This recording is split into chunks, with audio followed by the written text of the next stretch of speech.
There's a hunger in my heart, a hunger in my soul for you, Lord.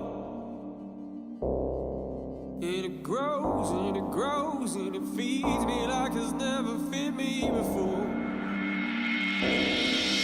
There's a hunger in my heart, there's a fever in my bones for you, Lord. And it grows and it grows and it feeds me like never before.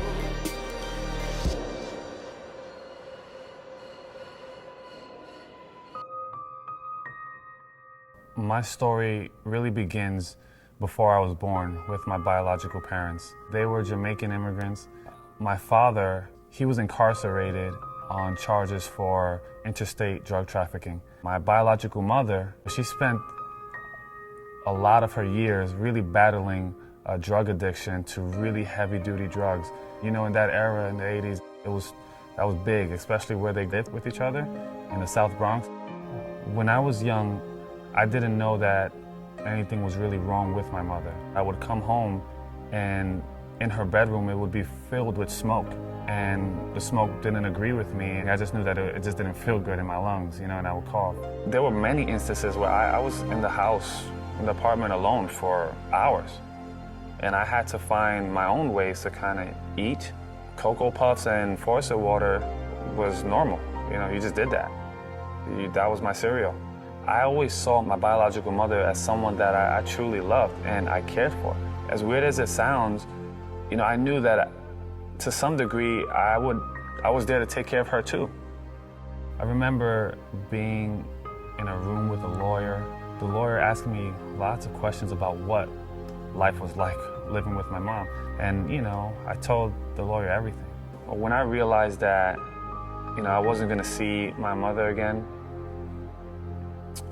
it was tough.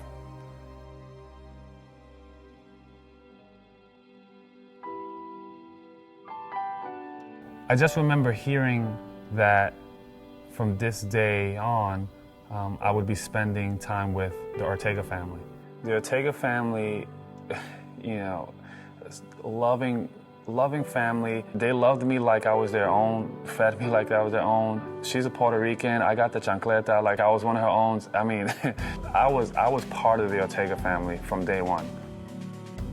2 years after I had given my life to Christ, I was 15 years old, and I was at a youth service. I went up for prayer. The pastor, he came and he laid his hands on me, and then he said the words, "My son." At that moment,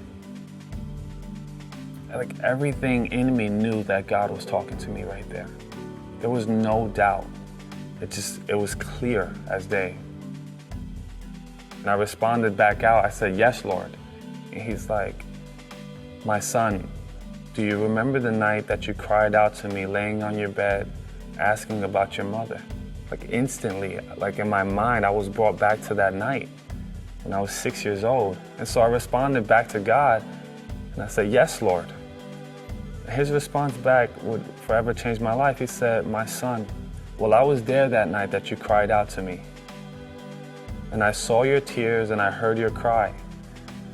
I want you to know that you will see your mother again, and I want you to serve me with all of your heart." That alone was like incredible to me. But what really changed my life was to know that when I was 6 years old and God wasn't on my mind, I didn't have a relationship with God, He was there. To me, that was everything. To know that God really did love me before I first loved Him.